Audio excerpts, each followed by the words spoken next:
RMS, IRMS, cos phi,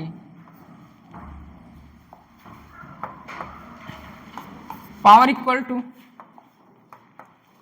बताइए इसको क्या लिख सकते हैं, cos phi equal to R by Z, ये आई जेड, तो IRMS और ये Z, IRMS R by Z, ये और ये कैंसिल हो जाएगा, आई स्क्वायर RMS, जहां पावर पढ़ा है वहां लिखिए इसको।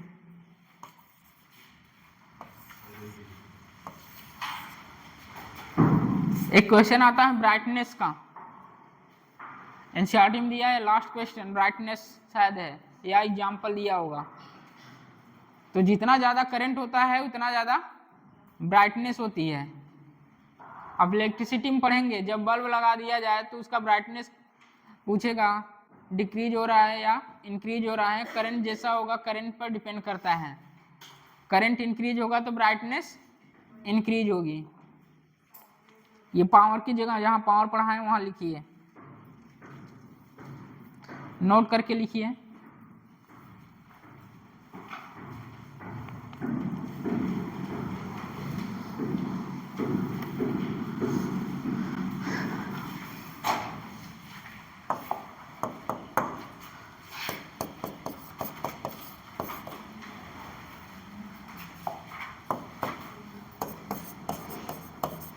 Pure inductor,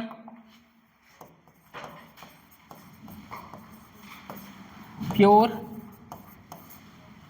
capacitor, pure inductor, pure capacitor, बताइए फेज डिफरेंस, फेज डिफरेंस कितना होगा, प्लस पाई बाई टू की माइनस पाई बाई टू, और यहाँ minus pi by two. Average power ERMS IRMS cos phi, यहाँ भी क्या ERMS IRMS कॉस फाई। बताइए एवरेज पावर प्योर इंडक्टर के लिए क्या होगा, कॉस फाई, फाई क्या 90 डिग्री और 90 है तो एवरेज पावर 0, यहाँ average power 0।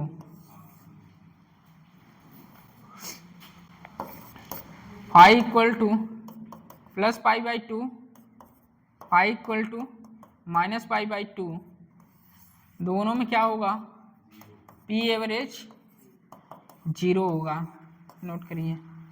Pure inductor pure capacitor में पावर क्या होता है, एवरेज पावर 0 होता है।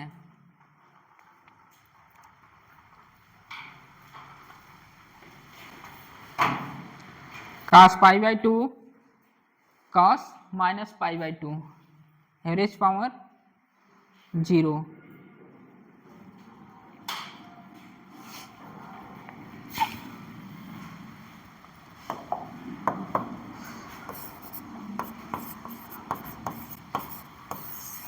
प्योर L प्योर C,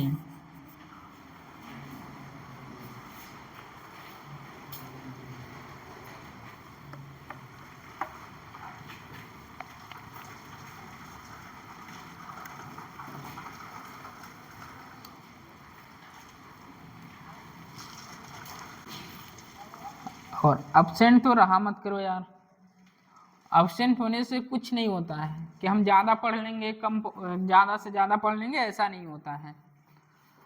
जैसे कि लास्ट क्लास बायो होती है, जो लोग छोड़ते हैं सोचते हैं हम बायो खुद से पढ़ लेंगे, तो ऐसा नहीं होता है भाई, बैठे रहेंगे कुछ तो सर बताएंगे, आपका रिवीजन ही होगा। और कितने घंटे बैठना है यार, सर की क्लास छोटी होती है। अगर सोच रहे हैं कि हम ज़्यादा पढ़ लेंगे तो कभी नहीं, ऐसा अपने दिमाग से मिथ्या निकाल दीजिए।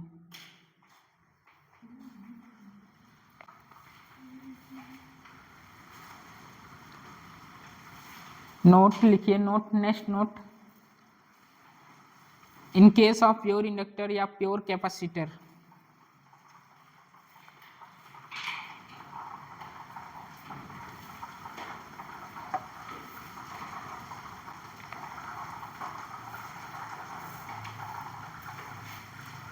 इन केस ऑफ प्योर इंडक्टर या pure oblique pure capacitor,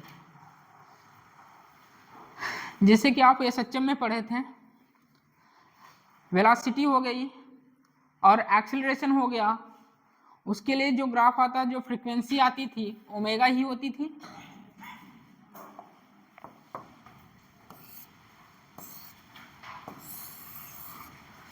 omega ही होती थी। आप ईएमएफ लीजिए, ईएमएफ के साथ कितना आ रहा था, ओमेगा आ रहा था। ईएमएफ के साथ साइनसॉइडल क्या आ रहा था, E equal to E naught sine omega T. Frequency क्या थी, ओमेगा ही थी। एवरेज पावर के लिए फ्रीक्वेंसी ओमेगा ही थी।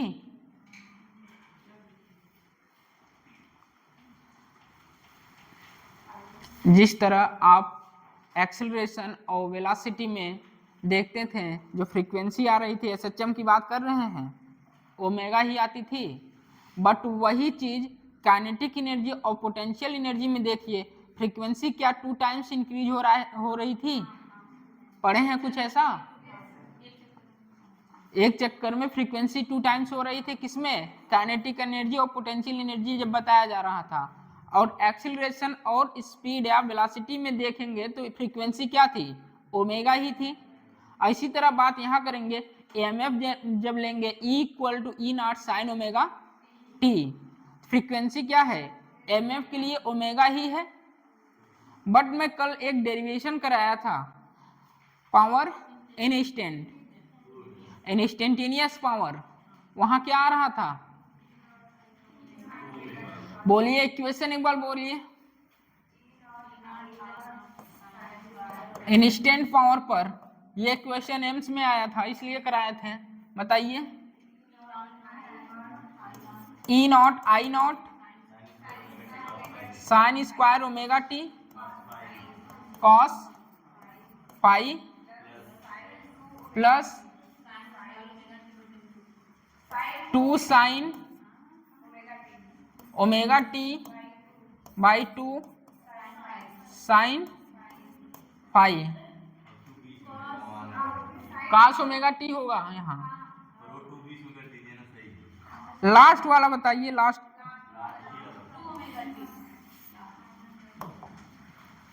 इक्वेशन जो आया था लास्ट में, sine 2 omega T by 2 sine phi, sine की कॉस साइन फाई, ये था।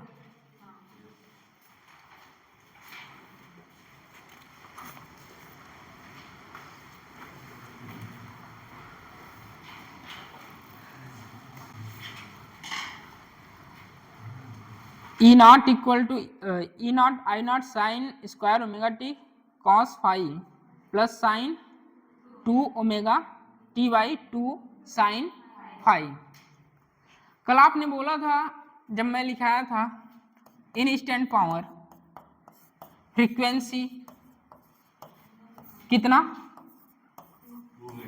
2 ओमेगा, ठीक। और मैं ऊपर हेडिंग में लिखाया था क्या, pure inductor oblique pure capacitor. Pure जो फेज डिफरेंस था क्या आ रहा था, 2, और यहाँ बाई 2, 90 डिग्री माइनस 90 डिग्री, ठीक। तो मैं सीधा बोल दिया था, प्योर इंडक्टर हो या प्योर कैपेसिटर हो, इंस्टेंट पावर जो फ्रीक्वेंसी होती है 2 टाइम्स होती है। वही ईएमएफ के लिए आपकी जो फ्रीक्वेंसी है एक चक्कर में कितना होता है, ओमेगा होता है। करंट आप उठाएंगे, करंट के लिए एक चक्कर में जो फ्रीक्वेंसी होगी कितनी होगी, ओमेगा होगी। बट पावर, इंस्टेंट पावर के लिए जो फ्रीक्वेंसी होगी 2 ओमेगा होगी। मैं बताया जैसे आप एसएचएम में एक्सीलरेशन और वेलोसिटी के लिए फ्रीक्वेंसी क्या होती है, ओमेगा ही होती है। बट काइनेटिक एनर्जी और पोटेंशियल एनर्जी जब रिलेशन आता है तो 2 टाइम्स फ्रीक्वेंसी हो जाती है। ऐसा यहाँ भी है, जो पावर है ये पावर इंस्टेंट पर फ्रीक्वेंसी क्या होगी, 2 टाइम होगी। अब बात आई जो इंडक्टर और प्योर इंडक्टर और प्योर कैपेसिटर, तो यहाँ साइन 90 की वैल्यू क्या होगी, 1 होगी। तो साइन 2 ओमेगा टी बाई 2 रखिए, यहाँ 1 हो जाएगा। बोलिए, सब बाहर कर लीजिए इसको, क्या हो जाएगा, E nought I nought by 2 sine 2 omega T. Frequency कितनी आई इंस्टेंट पावर पर 2 ओमेगा। बात यहाँ की यदि cos 5 रखेंगे 90, ये पूरी वैल्यू 0 हो जाएगी। बचेगा क्या, ये तो कॉमन था, ये कॉमन था, ठीक, बचे ये पूरी वैल्यू 0। तो ये क्या हो जाएगा, I nought E nought I nought by 2 sine 2 omega T. In instant power पर जो फ्रीक्वेंसी होती है कितनी होती है, 2 टाइम्स होती है। वही आप ईएमएफ के लिए और करंट के लिए देखेंगे तो फ्रीक्वेंसी क्या होगी, ओमेगा होगी। अब आया, तो कल लिखा दिए थे शायद, बस बताना था। कुछ लोग पूछे थे क्यों, मतलब समझ में नहीं आ रहा है।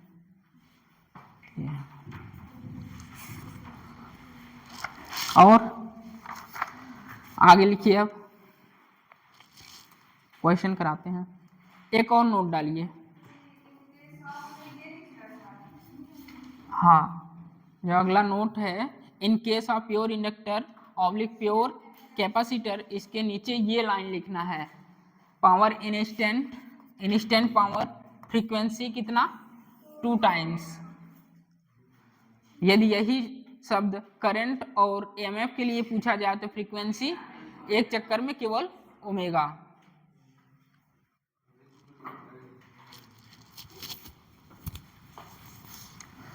नोट करिए, नोट लिखिए फिर। इन केस ऑफ रेजोनेंस,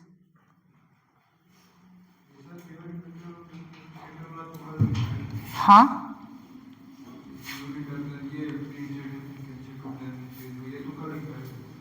हाँ ठीक है, लिखे थे, कोई बात नहीं, फिर से लिख लीजिए। अगला नोट लिखिए, इन केस ऑफ रेजोनेंस।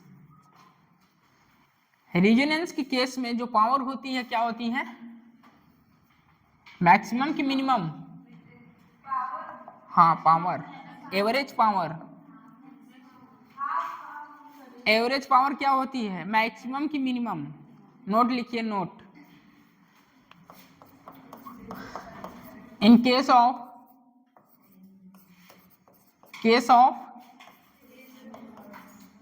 रेजोनेंस, सबसे पहले पावर का फॉर्मूला बताइए। पी एवरेज इक्वल टू क्या होगा,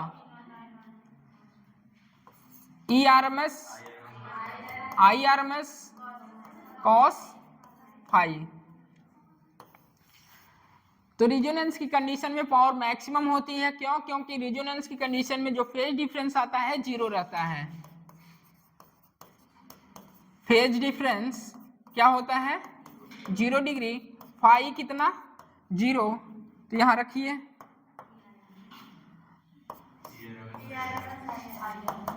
E R M S I R M S value क्या हो जाएगी, cos phi equal to 1 max value होती है। नोट करिए, E R M S I R M S, maximum resonance की कंडीशन में पावर मैक्सिमम होती है, मैक्सिमम पावर रेजोनेंस।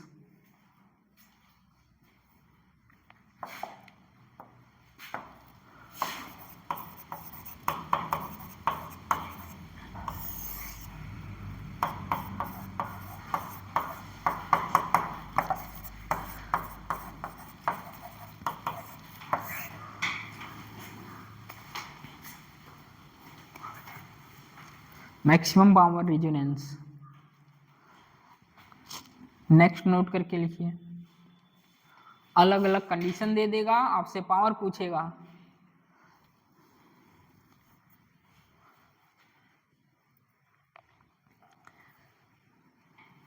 नेक्स्ट लिखिए।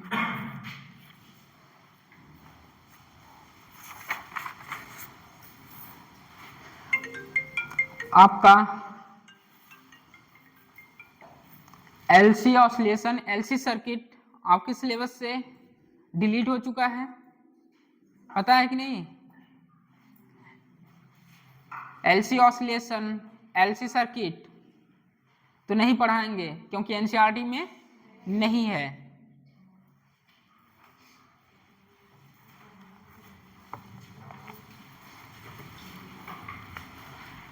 नोट करिए।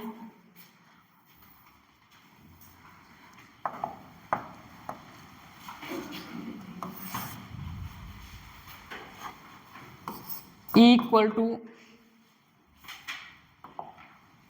Equal to E naught sine omega T, I equal to I not sine omega T minus pi by two, I equal to I not sine omega T minus pi by to.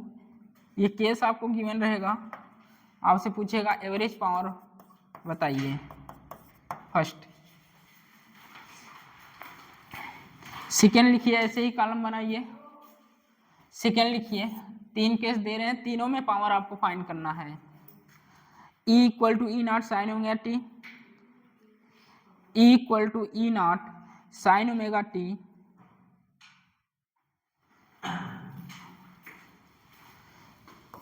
E equal to E naught sine omega T, I equal to I naught cos omega T. Average power आपको find करना है। Last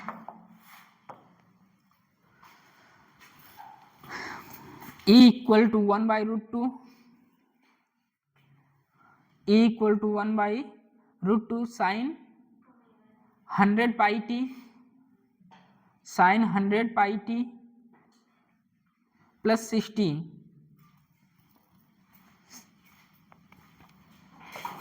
E equal to 1 by root to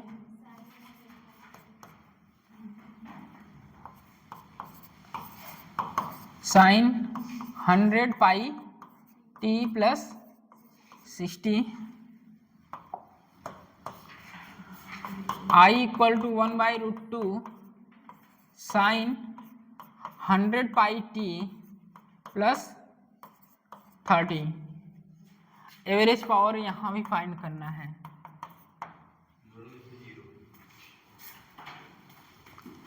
तीनों का average power आप बताइए, ऐसे equation देगा, आपसे एवरेज पावर पूछा जाएगा।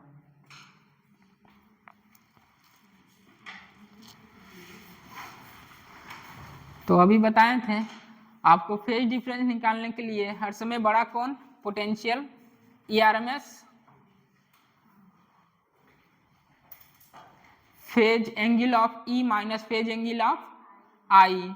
तो यहाँ देखिए फेज एंगल पहला क्या है? E का ओमेगा टी, और यहाँ omega T minus pi by two. तो फेज डिफरेंस कितना आएगा? पहले में फेज डिफरेंस कितना आएगा? Phase difference equal to E का एंगल माइनस I का एंगल। तो बताइए E में क्या है? ओमेगा टी, I में omega T minus pi by two, ये कैंसिल हो जाएगा। Omega T minus omega T plus pi by two cancel हो जाएगा। फेज डिफरेंस क्या आया? Pi by two. तो पाई बाई टू आया, अभी बताए थे क्या हो जाएगा? P average, I R M S, E R M S, I R M S, cos pi by 2 मतलब 90, कॉस 90 जीरो, एवरेज पावर क्या हो जाएगा 0। प्रैक्टिस रहेगी, आप डायरेक्ट देखते ही बता देंगे यहाँ 0 होगा, इतना करने की भी जरूरत नहीं पड़ेगा। यहाँ भी फेज डिफरेंस कितना आएगा 90 आएगा, तो क्या हो जाएगा 0। √3/2 किसका,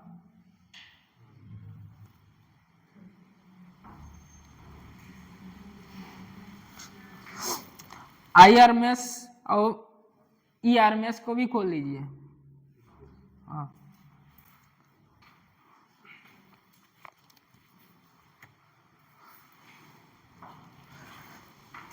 चलिए अगला क्या है, अगला नहीं समझ में आ रहा है, ये क्या है, cos ओमेगा टी है, ये क्या है sin ओमेगा टी है, हमारा एम क्या है sin है, cos पर जाना, तो cos किधर जाने पर मिलेगा इधर, इसका मतलब यहाँ क्या होगा π/2 90 डिग्री, तो पावर क्या हो जाएगा 0। अगला बताइए,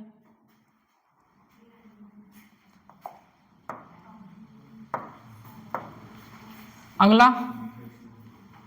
यहाँ P average equal to E R M S I R M S cos five, तो फेज डिफरेंस बताइए 60 माइनस 30, समझ में आ रहा है ना, डायरेक्ट कर रहे हैं। ई माइनस क्या है आई, ई माइनस आई का एंगल कितना आया 30 डिग्री, तो ये बताइए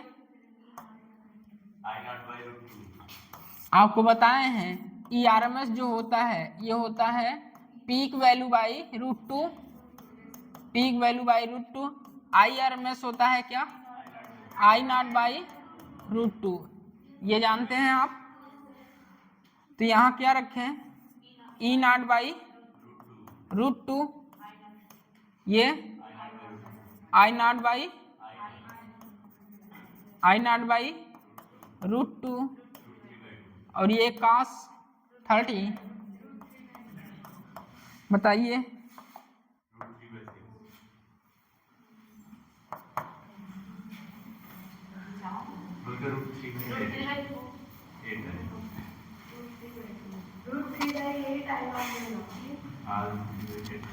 √3/8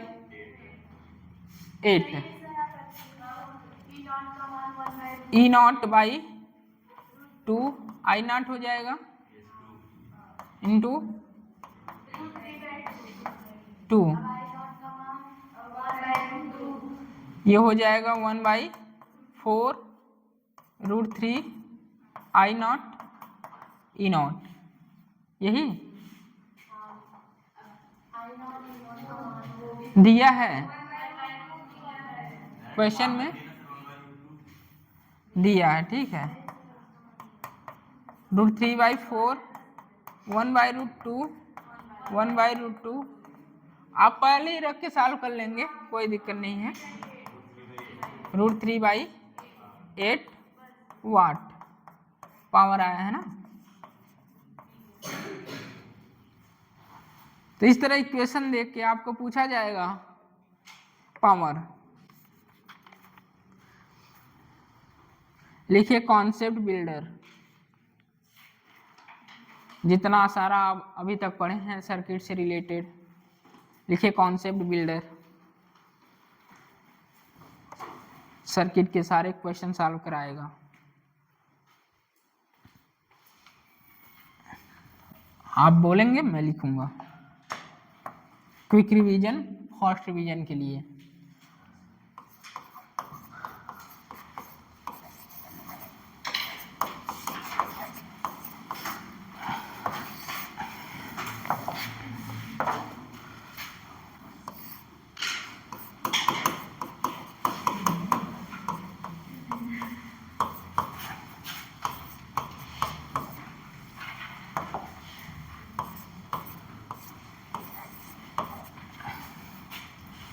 सर्किट के सारे क्वेश्चन के लिए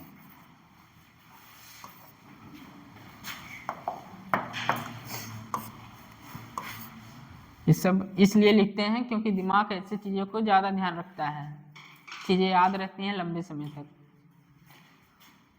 हंसने के लिए नहीं लिखते हैं, ठीक है।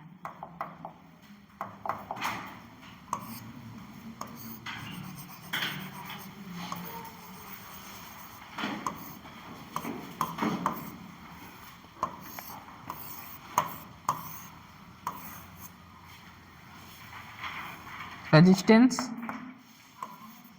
एल सी, यहाँ वी आर, वी एल और वी सी। चलिए स्टार्ट करिए बोलना। V equal to under root V R का square plus V L minus V C का होल स्क्वायर। दूसरा Z equal to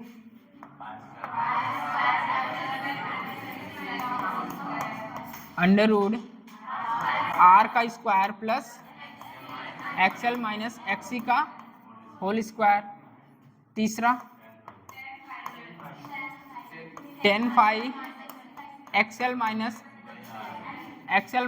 XC by R या VL minus VC by VR। चौथा V nought equal to I not Z या VRMS equal to IRMS Z, VRMS equal to IRMS Z। एक page पर इसे सारे लिखिए। और क्या क्या है सारी चीजें बोलिए। एक्सेल इक्वल टू जमाइल ना लीजिए, जमाइल लेने पर मुझे गुस्सा आता है। सो के आया करिए घर। एक्सेल ओमेगा एल और 2 pi F L. X equal to होता है 1 by omega C 1 by 2 pi F C. और याद है delta omega equal to R by L, बोलिए। और omega 1 equal to omega nought resonance frequency और डेल्टा ओमेगा बाई 2। अभी इसी पर क्वेश्चन कराते हैं 2021 वाला, प्लस डेल्टा ओमेगा बाई 2। और क्वालिटी फैक्टर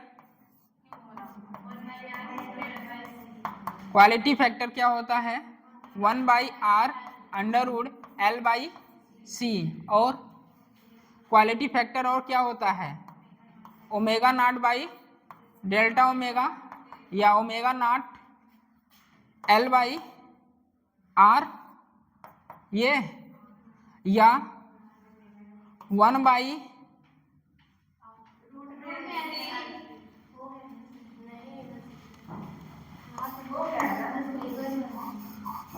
बताइए एनसीईआरटी में है omega not R C. NCERT देखिए पैराग्राफ देखिए जहां डायमेंशन दिए हैं।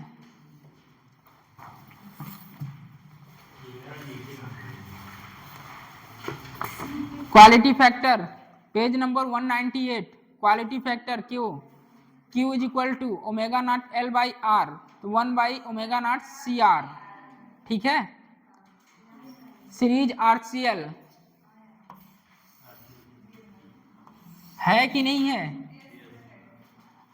तो क्वेश्चन ऐसे पूछा जाए कुछ नहीं कहेगा, पूछेगा क्वालिटी फैक्टर और ऑप्शन में omega not L by R और 1 by omega not R C भी रहेगा और चौथा ऑप्शन बोथ रहेगा, तो बोथ मारेंगे। और बताइए क्या पढ़े हैं। क्वालिटी की चीजें हो गई ये bandwidth R by L omega 1, ये कब है omega 1 omega 2 half of the power frequencies, यही है। Q equal to omega naught delta omega by omega not L by R one by omega not R C. Note करते चलिए सब, एक page पर नोट करिए। क्विक रिवीजन, आधे घंटे में पूरा एसी आपके हाथ में होना चाहिए। बैठेंगे पढ़ने, एक बार पढ़ लीजिए अच्छे से, दूसरी बार जब बैठेंगे तो 1 घंटे का मात्र है एसी, 1 घंटे में आप पूरे चैप्टर को अपने हाथ में काबू कर सकते हैं। बट ढंग से पढ़ेंगे इस तरह। क्विक रिवीजन के लिए आपको एक पेज पर सारी की सारी चीजें लिखना होगा।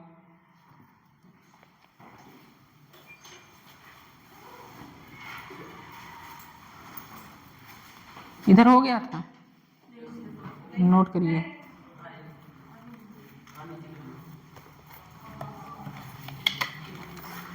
यहीं से चालू है, यहीं से स्टार्ट है। कॉन्सेंट्रेटेड सर्किट के सारे क्वेश्चन।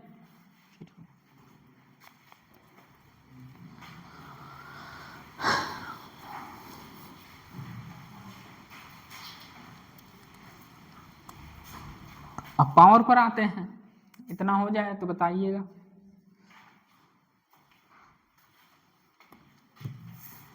एक पेज पर करके सारे को बाइंड अप करते हैं, उसके बाद क्वेश्चन करते हैं। PYQ किसी के पास है तो मुझे दे दी थोड़ा, और जिसके पास सब शायद अगर PYQ है तो लेके बैठे।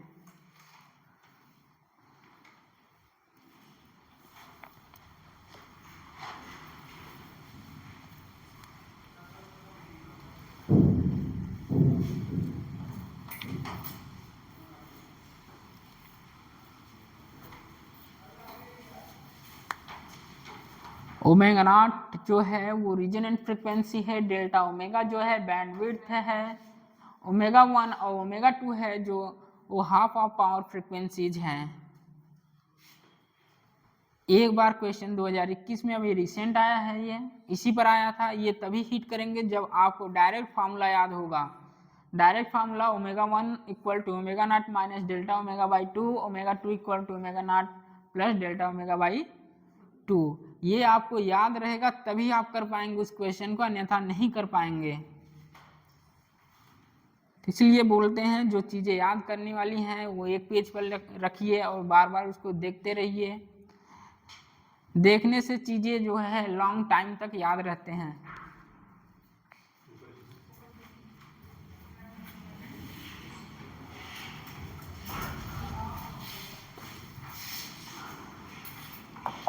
और मैं यहाँ क्या पढ़ा, average power. Power average equal to होता है ERMS IRMS cos phi।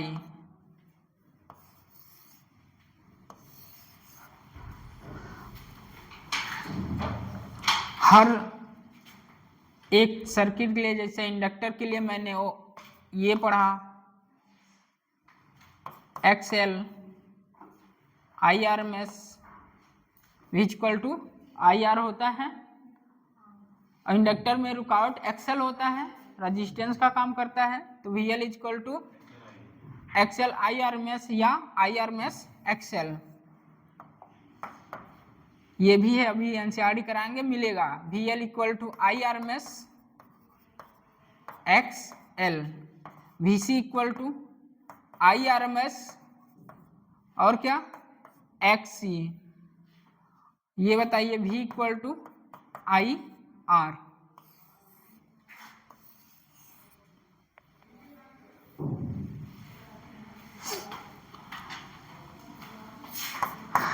IRMS equal to होता है I नॉट बाई √2 और VRMS इक्वल टू होता है V नॉट बाई √2। सिमुलेशन पहले ही बता दिए हैं। I नॉट को एम्पलीट्यूड या मैक्सिमम वैल्यू बोलते हैं, IRMS I नॉट को क्या बोलते हैं, पीक वैल्यू या एम्पलीट्यूड या मैक्सिमम वैल्यू। सिमुलेशन पहले ही बता दिए हैं, एक पेज पर इसे रखिए और बाइंड अप करिए इसको। और ग्राफ भी शायद कुछ पढ़े थे आप लोग, बताइए।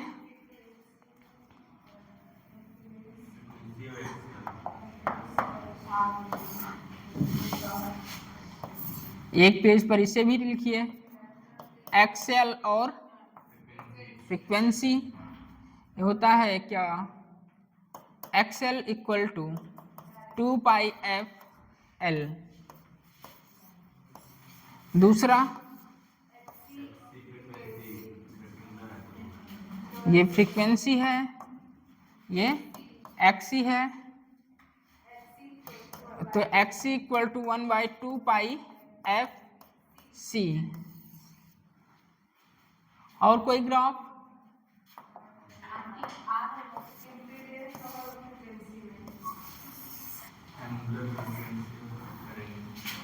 ये फ्रीक्वेंसी, मैक्सिमम करंट कहाँ होती है, रेजोनेंस ओमेगा नॉट,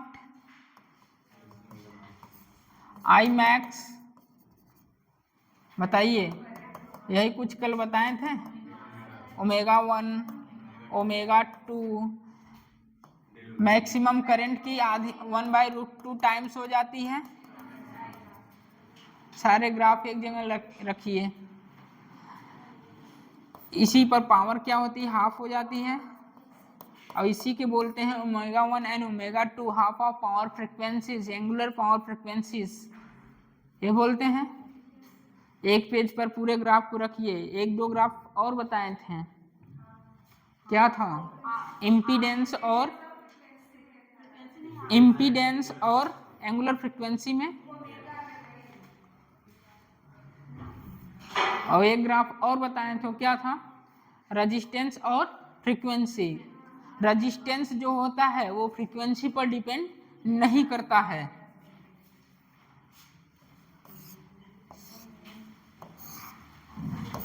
ये रेजिस्टेंस है, ये फ्रीक्वेंसी है। रेजिस्टेंस फ्रीक्वेंसी पर डिपेंड नहीं करता है। लास्ट ग्राफ ऐसा कुछ था, बताइए,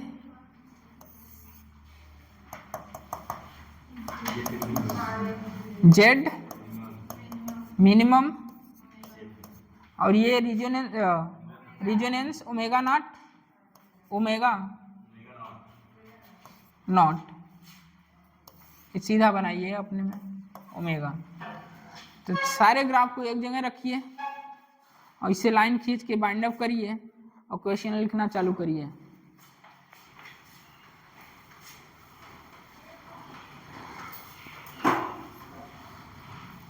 cos फाई इक्वल टू, ये कौन रह गया, cos phi equal to r/z या VR क्या होता है,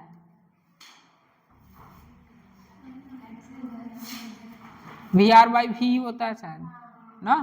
हाँ, तो cos फाई लिखिए, पावर फैक्टर cos फाई को बोला जाता है power factor. cos phi equal to होता है r/z।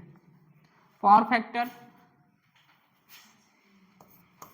cos phi equal to r/z, ये पावर फैक्टर है, cos फाई को बोला जाता है। पावर फैक्टर पूछा जाए, पावर फैक्टर इक्वल टू क्या होगा, r/z।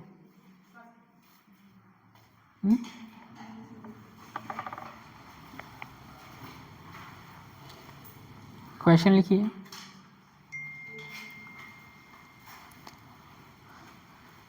हो गया। कल आपकी क्लास रहेगा, इलेक्ट्रोमैग्नेटिक वेव स्टार्ट करेंगे, ठीक है, जितना हो जाएगा, ठीक है, नहीं तो नेक्स्ट लेक्चर में खत्म होगा। 2.5 लेक्चर का क्लास है वो,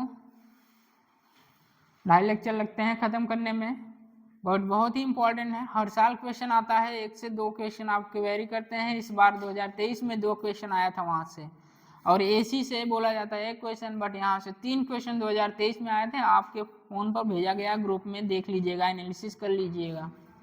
गया है कि नहीं गया है, देखे थे एसी से कितने क्वेश्चन आए थे 2023 में, 3 थे।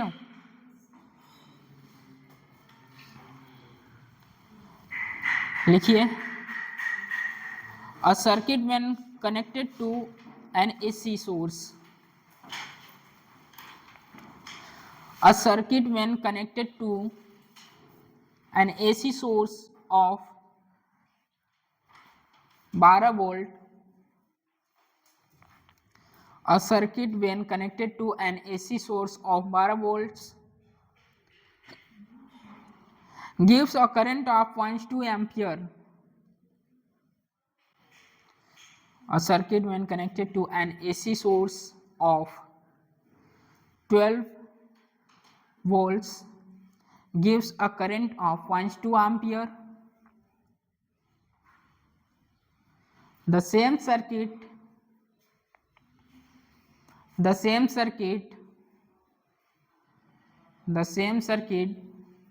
when connected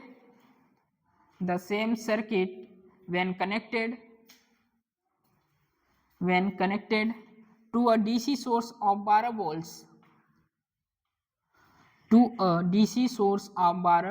volts gives a current 0.4 ampere. Full stop. The circuit is, question आया हुआ है, बहुत अच्छा क्वेश्चन है. द सर्किट इज, ऑप्शन लिखिए. First option series L R.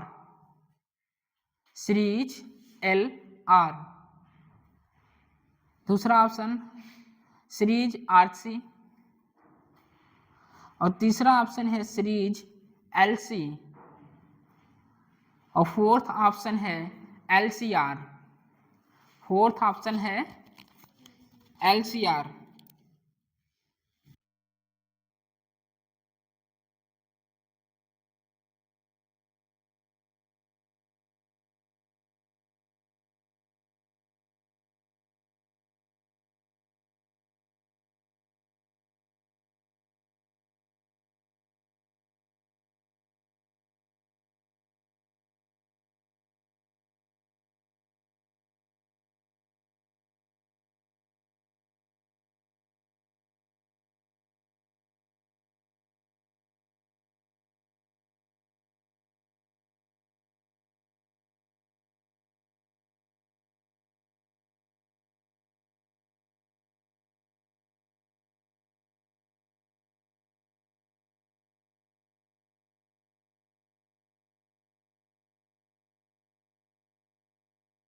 चलिए ठीक है.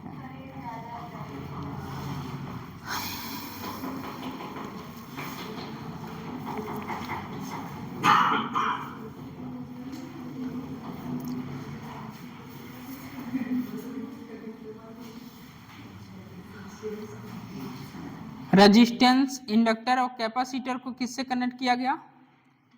डीसी सर्किट से.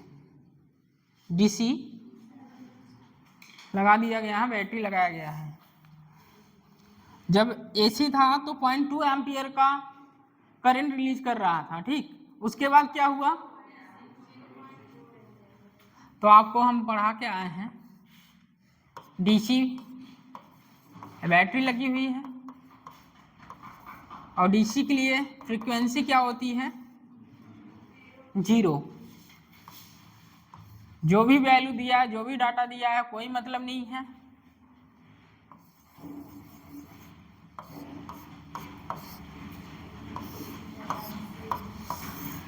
जब एसी था तो करंट प्रोवाइड हो रहा था, करंट फ्लो हो रहा था, बट ये बैटरी है भैया, बैटरी,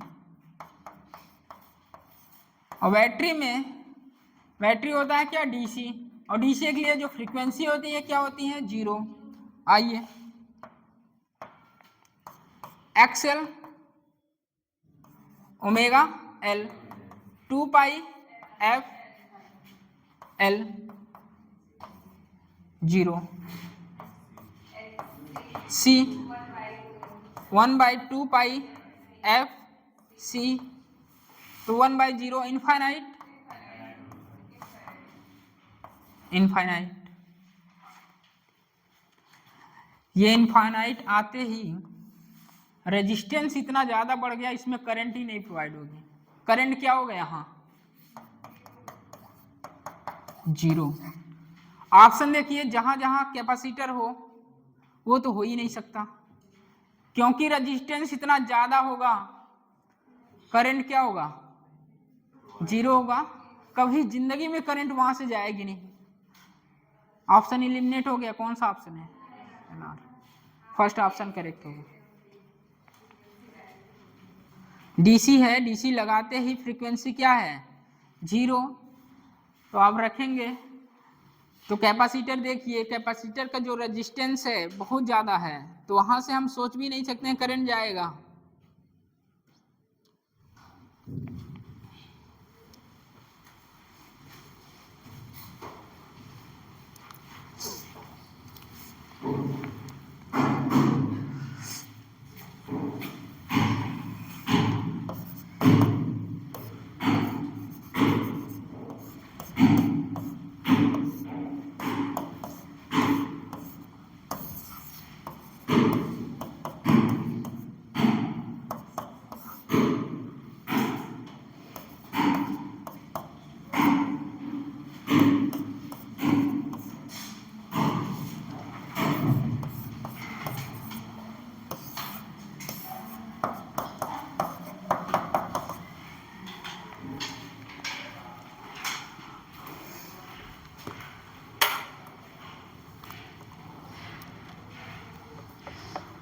यदि ऐसा क्वेश्चन दिया रहे तो सीधा डायरेक्ट आप कैलकुलेशन ना करने बैठिए, एक बार सोचिए दिमाग से कि हाँ डीसी है, बैटरी लगा हुआ है, तो फ्रीक्वेंसी इसकी 0 होगी।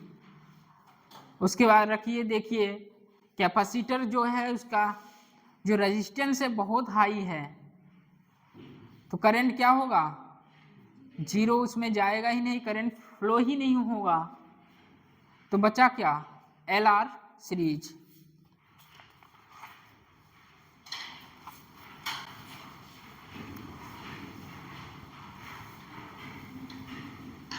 अगला लिखिए, नीट 2021 का क्वेश्चन है।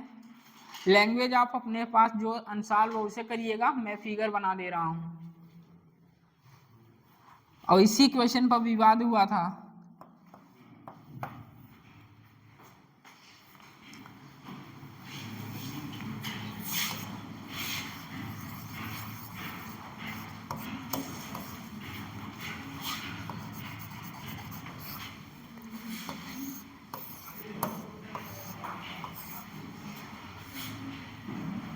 चालीस वोल्ट है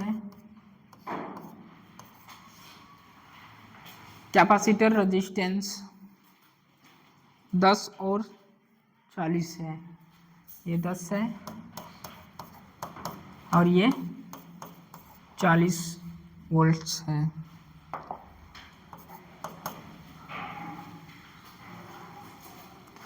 नीट 2021 का क्वेश्चन है। इंडक्टर 40 वोल्ट है, कैपेसिटर 10 वोल्ट है और रेजिस्टेंस 40 वोल्ट है।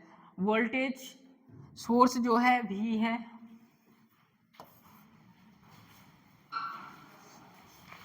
यहाँ लिखिए, amplitude of current flowing through the LCR series circuit.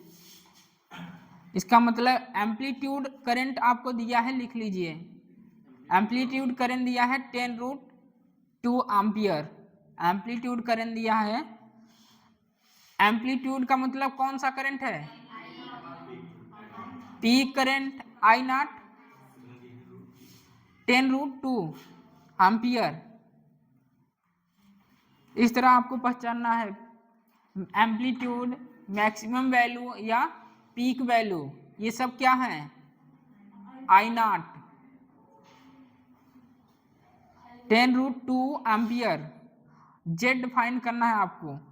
Z क्या है इम्पीडेंस। नीट 2021 का क्वेश्चन है और इसी क्वेश्चन पर विवाद हुआ था जो कोड गए थे।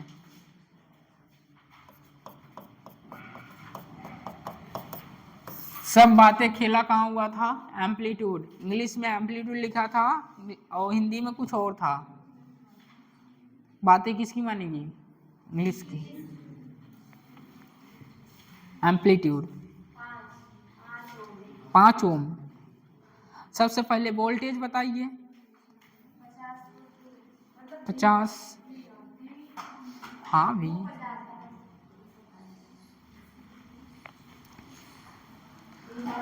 दिया है। क्या है ये VRMS। कुछ ना बोला हो क्या रहता है VRMS। चलिए नीट 2021 V इक्वल टू अभी लिख के आए हैं VR का square plus VL minus VC का होल स्क्वायर, यही लिख के आए हैं।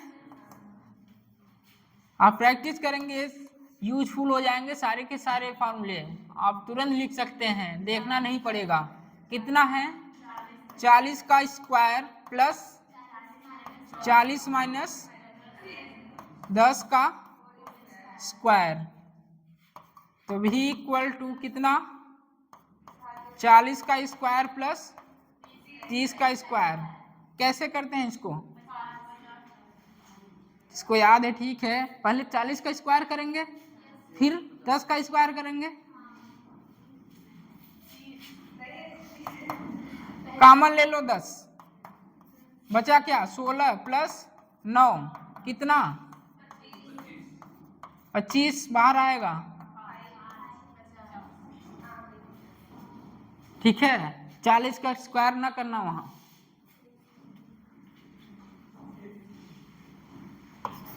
V0 equal to I0 Z. पूछा क्या है इम्पीडेंस, ये पूछा गया है। और ये क्या आए हैं VRMS। तो VRMS equal to V0 by √2। ये आपने फाइंड किया 50, यहाँ रखिए 50, ये इधर मल्टीप्लाई कितना आया इतना। ये 50√2, ये दिया है 10√2 जेड, ये से ये कैंसिल, तो जेड कितना आया 5 ओम।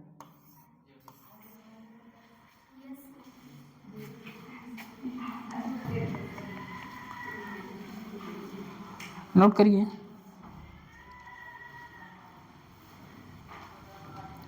अलग क्वेश्चन जो कराने जा रहे हैं इसे करिएगा, फिर जाके एनसीईआरटी पढ़िएगा एक बार, कहीं ये क्वेश्चन मिलता है कि नहीं मिलता है एनसीईआरटी में। नोट करिए इसको पहले। आज एनसीईआरटी सॉल्व कराने वाले थे बट टाइम नहीं है, और ग्रुप में कुछ पढ़ा होगा। एनसीईआरटी कंपलसरी है, देखे हैं कि नहीं। एनसीईआरटी नई ले लो बच्चे, पुरानी अभी लेके कुछ लोग ढो रहे हैं, और कुछ लोग तो लिए ही नहीं है। पुरानी और नई की बात ही छोड़िए।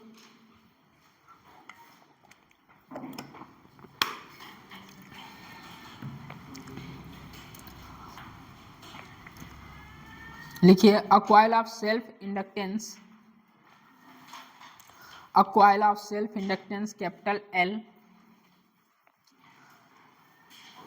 coil of self inductance capital L is connected in series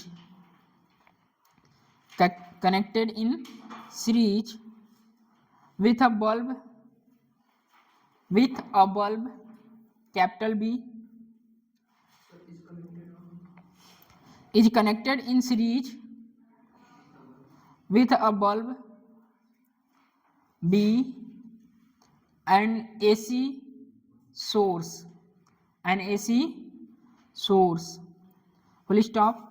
brightness of the bulb, brightness of the bulb, brightness of the bulb decreases, brightness of the bulb decreases when full stop, decreases when full stop। First option लिखिए भैया। Bulb कहाँ लगा है? Series में लगा है। Series और parallel करना आता है ना, इसका मतलब बल्ब कैसे लगा है? बल्ब सीरीज में लगा है। रेजिस्टेंस है, क्या है? इंडक्टर है, रेजिस्टेंस है? इंडक्टर है। इंडक्टर है, इंडक्टर। और बल्ब कहाँ लगा है? सीरीज में। ये बल्ब है, एसी सोर्स है। ये हो गई आपकी क्वेश्चन, इतना इक्वेशन लिखा है। ये बल्ब है, ये सोर्स है। ऑप्शन लिखिए इसका। फर्स्ट ऑप्शन है अ capacitance of reactance, a capacitance of reactance Xc equal to XL, Xc is equal to XL is included, बहुत ही अच्छा क्वेश्चन है। ऐसा क्वेश्चन बनने की प्रोबेबिलिटी बहुत ज़्यादा रहता है, ठीक है, इसलिए करा रहे हैं। 2013 में आया है क्वेश्चन। नीट जब हुआ था पहली बार 2013 में, तब आया था ये क्वेश्चन। और ये क्वेश्चन बहुत ही अच्छा है, बहुत सारे क्वेश्चन का आंसर देगा ये। लिखिए a capacitance of reactance Xc is equal to XL is included in the same circuit, in the same circuit। दूसरा, an iron rod is inserted in the coil, an iron rod, iron rod लोहे की छड़, an iron rod is inserted in the coil, inserted मतलब coil के अंदर रख रहे हैं। an iron rod is inserted in the coil। तीसरा ऑप्शन लिखिए frequency of the AC source is decreases, frequency of the AC source is decreased, frequency of the AC source is decreased। और fourth option लिखिए number of turns in the coil is reduced, number of turns, हाँ, number of turns in the coil is reduced, number of turns in the coil is reduced. ये question NEET 2013 और यही question जब आप NCERT पढ़ेंगे आपके solve example में दिया है। सेम क्वेश्चन है, डिक्टी उड़ के आया है। मैं इसलिए कह रहा हूँ सॉल्व अनसॉल्व जो भी एनसीईआरटी है सब करिए। अब तो टफेस्ट क्वेश्चन भी हट चुके हैं एनसीईआरटी से, तो ये क्वेश्चन भी नहीं छूटना चाहिए एनसीईआरटी का। इसलिए डेली बोलते हैं एनसीईआरटी करो, एनसीईआरटी करो, एनसीईआरटी कंपलसरी है, एनसीईआरटी कंपलसरी है, पर कहाँ, हमें तो और कुछ करना है, टाइम बिताना है कहीं और, फोन और इंस्टाग्राम। एनसीईआरटी क्या, पढ़िए। और किसी से भी खड़ा करके पूछ सकते हैं कॉइल का सेल्फ इंडक्टेंस, याद है? याद है क्या होता है सेल्फ इंडक्टेंस?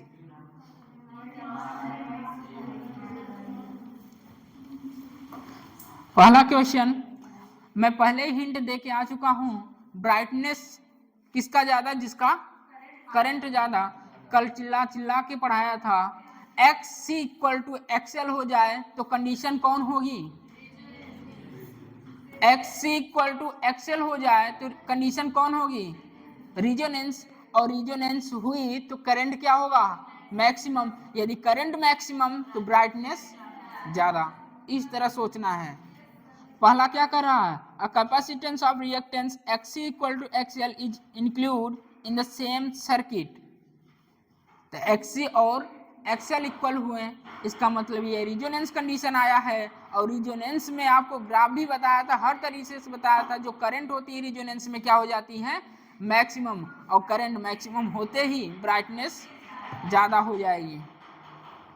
फर्स्ट क्लियर हुआ, लिखते चलिए।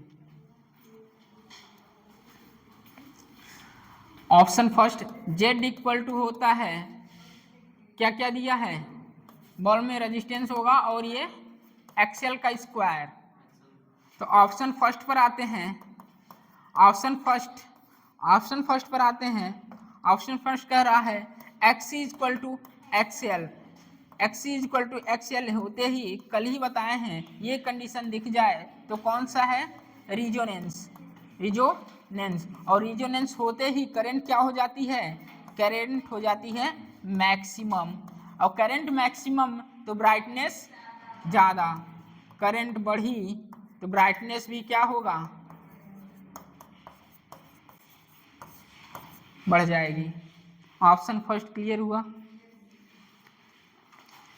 और ब्राइटनेस के लिए जो पावर होता है ये यूज करते हैं, अभी अभी बता के, P equal to I square R M S, क्या P equal to V I, हाँ जेड, ठीक है।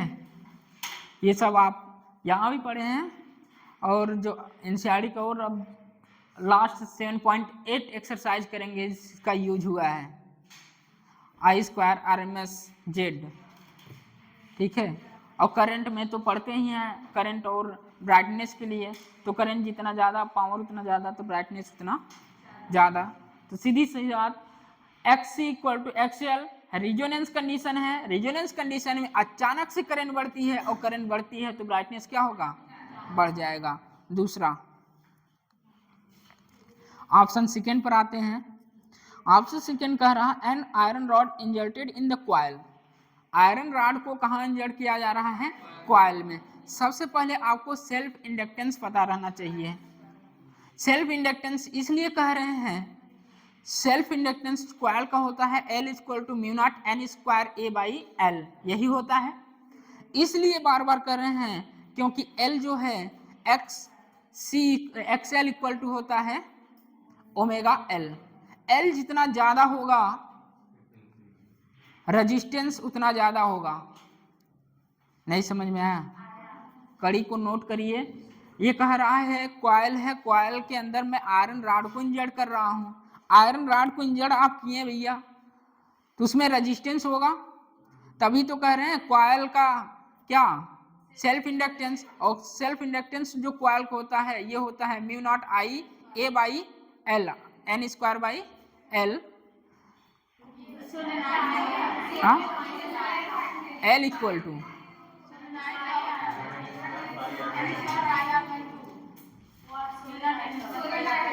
L equal to mu not N square self inductance, और कॉइल का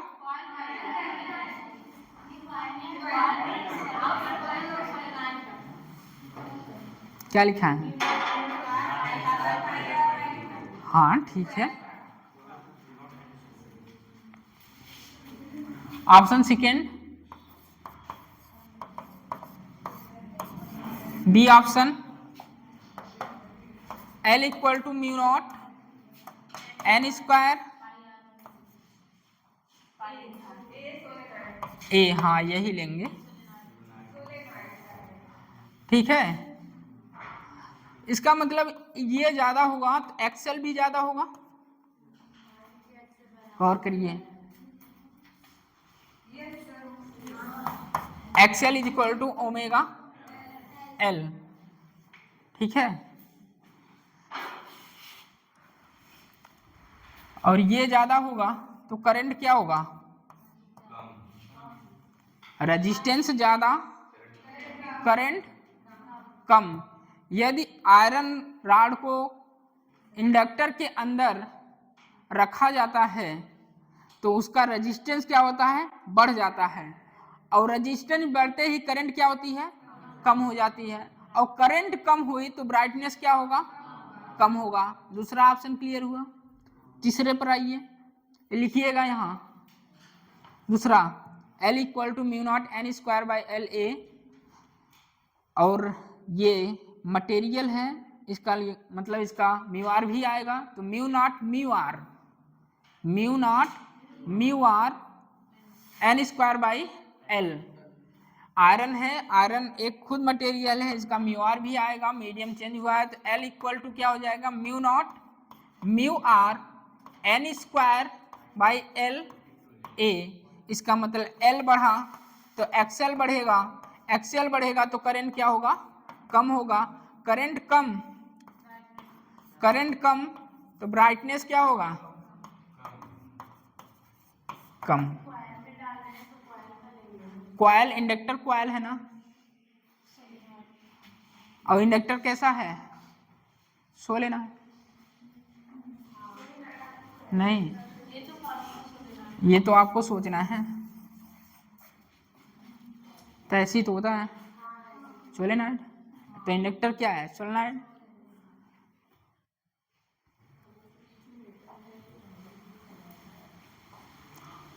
अब ऐसे बोल दें सोलेनॉइड के अंदर आयरन रॉड को रखा जा रहा है,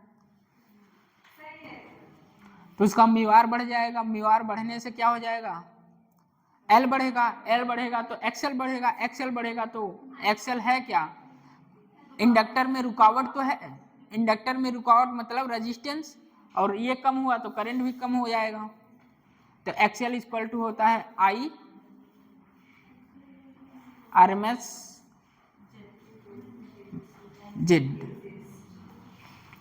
दूसरा क्लियर हुआ, ये क्वेश्चन आपके एनसीईआरटी में, मतलब एनसीईआरटी का एग्जाम्पल भी है, ठीक है, इसलिए ये इतना इम्पोर्टेंट है, 2013 में आया है, कभी भी आ सकता है, चांस है आने का ज़्यादा से ज़्यादा। तीसरा ऑप्शन,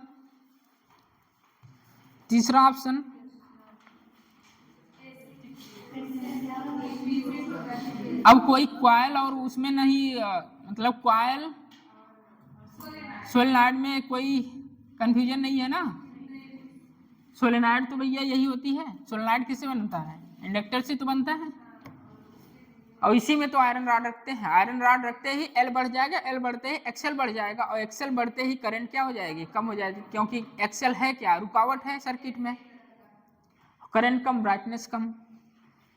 अगला, frequency of the AC source,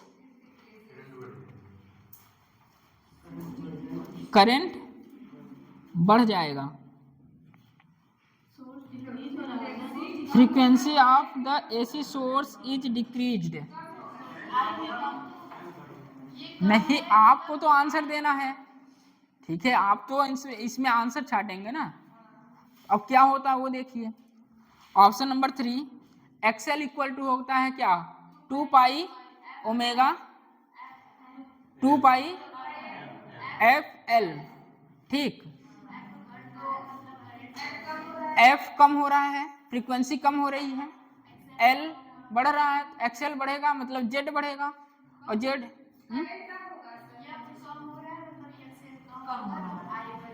आई बढ़ेगा, करंट इसमें क्या हो रहा है, बढ़ेगा, हाँ, करंट बढ़ रहा है तो ब्राइटनेस क्या होगा, बढ़ेगा, तो ऑप्शन कौन इसमें, ये कह रहा है bulb decreases, brightness of the bulb decreases, तो कौन सा होगा, शायद यही आंसर होगा, अच्छा बी,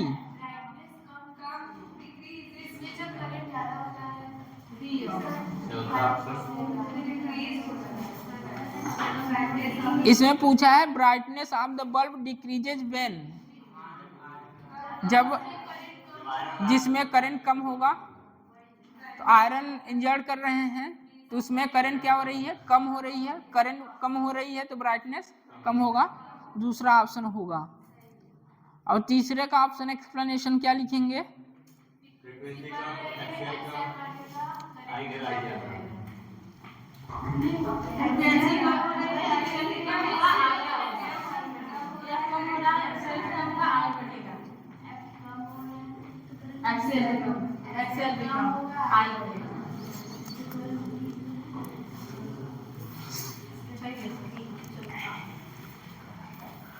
क्या बोल रहे हैं, मैं खुद ही देखता हूँ, आपने ऊपर बताया जो एक्सएल होता है ये 2 पाई एफ एल होता है, ठीक।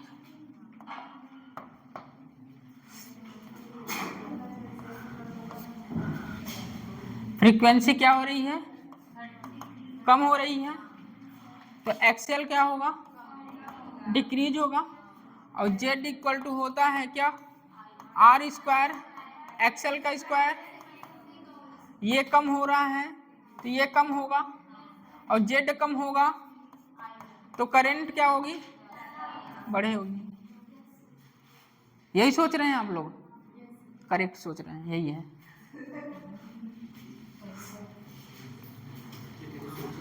अब जो नहीं सोच रहा वो भी कहेगा सर हम तो यही सोच रहे थे।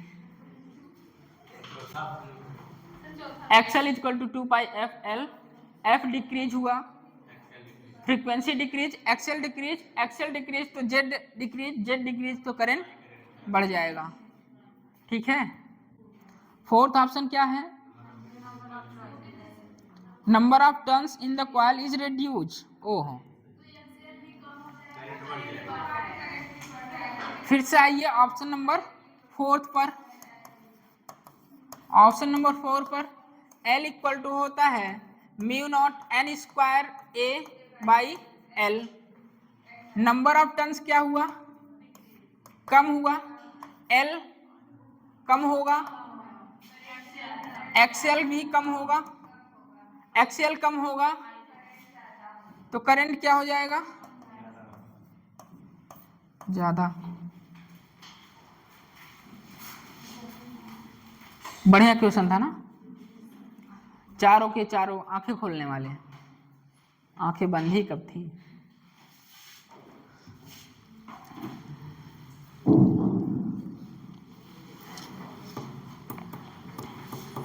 एक्सएल कम होगा तो जेड भी कम होगा, तो आई क्या होगा, बढ़ जाएगा। जेड भी कम कर लीजिए भैया, जेड कम होगा तो आई क्या हो जाएगा, बढ़ जाएगा। ऊपर वाले में जेड लिख लीजिएगा, जेड शायद नहीं लिखे थे दूसरे ऑप्शन में। एल ज़्यादा एक्सएल ज़्यादा, सीधा करंट ज़्यादा दिखा दिए थे, वहाँ भी जेड, एल ज़्यादा एक्सएल ज़्यादा, जेड ज़्यादा, करंट कम। दूसरे वाले की बात कर रहे हैं। हो गया भैया, ऑप्शन नंबर 2 करेक्ट है। आयरन रॉड को इंजर्ड करते हैं तो क्या होता है, ब्राइटनेस डिक्रीज होता है। चारों के चारों ऑप्शन को एक बार देख लीजिए, पढ़ लीजिए, और एक बार अपना एनसीईआरटी खुद पढ़ लीजिएगा और वहाँ खुद से क्वेश्चन करिएगा। यही सारा है, सीधा सीधा डिक्टी उठा के दिया है। लिखिए next question, a series LCR circuit, PYQ है किसी के पास, कब से बोल रहे हैं।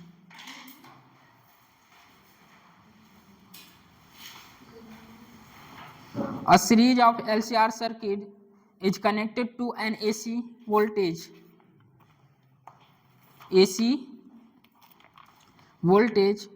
source.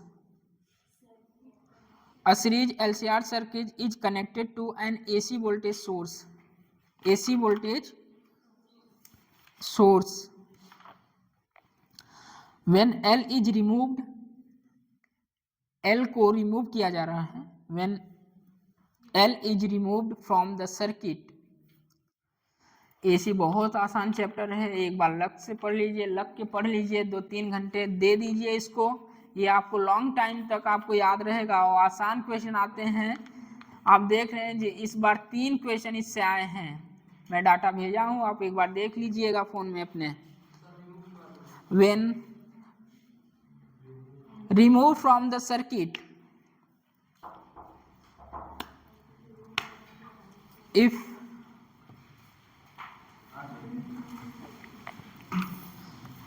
remove in the circuit,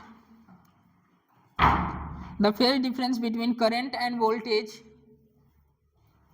the phase difference between currents and voltage is pi by 3, each pi by 3 if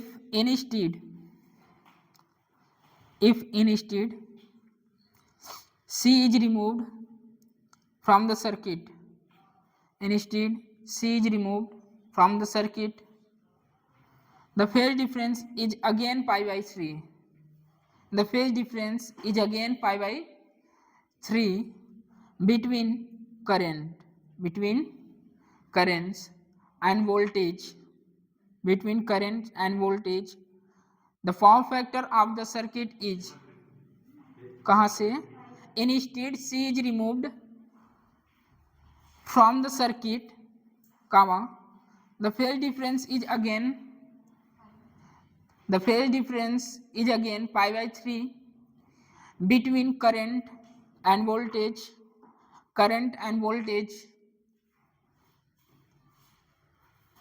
full stop. The power factor of the circuit is,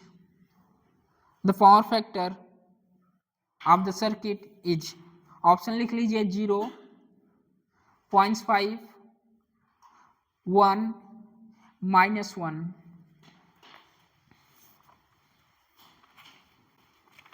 बहुत ही अच्छा क्वेश्चन है, बस थोड़ा सा सोचना है, डायरेक्ट आंसर आएगा but इसमें आपको सोचना है थोड़ा सा. चलिए, पहले केस में क्या कह रहा है, एल को रिमूव कर रहा है. क्या कह रहा है, एल रिमूव हो रहा है, पहले में एल रिमूव हो रहा है और 10 phi equal to XL minus XC, तो एल ही रिमूव हो गया, बचा क्या, XC by R. 10 pi by 3 तो एक्सी बाई आर, और ये 60 है, 60 की वैल्यू होती है √3 आर इक्वल टू एक्सी. अब आइए बात यहाँ करते हैं. फेज डिफरेंस अगेन वही है पाई बाई 3, सी को रिमूव किया गया, एक्सएल बचा, ये आर है, तो ये √3 आर एक्सएल. अब बात आई, देखिए मैं ये पढ़ाया हूँ आपको, एक्सी इक्वल टू एक्सएल आते ही ये कैसा कंडीशन होगा, रिजोनेंस, और रिजोनेंस आते ही आपको क्या पूछा गया है, पावर फैक्टर. मैं अभी पढ़ा के आया हूँ, जो पावर फैक्टर होता है ये होता है cos फाई, और रिजोनेंस में जो फेज डिफरेंस होता है, ये फेज डिफरेंस जो होता है ये होता है 0, और 0 होता है तो cos 0 की वैल्यू 1 होती है. तो ऑप्शन नंबर कौन होगा करेक्ट, थर्ड. थोड़ा सा सोचना है, क्वेश्चन बहुत अच्छा था. क्वेश्चन सारे कर लीजिए, सर्किट के 2-3 क्वेश्चन और मुझे कराना है और इसे बाइंड अप करना है, एक ग्राफ और बताना है, इसके बाद ये क्लोज आएगा. 10 मिनट की टॉपिक बचा है. क्वेश्चन खुद से करिए, पीवाईक्यू सारे कर डालिए जितने पीवाईक्यू हैं. अभी मैं जो कराया था वो क्वेश्चन नंबर पीवाईक्यू 20 था, 2020 में पूछा गया क्वेश्चन है.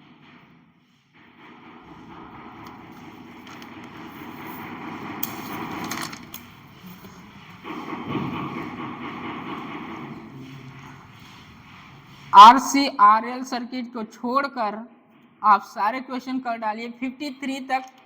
इसमें 58 क्वेश्चन हैं, आप 53 तक सारे क्वेश्चन पीवाईक्यू कर डालिए, सारे क्वेश्चन पीवाईक्यू 53 तक कर डालिए. एनसीईआरटी कल चेक करेंगे, कल करके आइएगा. और कल मेरी क्लास है इलेक्ट्रोमैग्नेटिक वेव 10 बजे से, थोड़ा लेंदी लेंगे, हो सकता है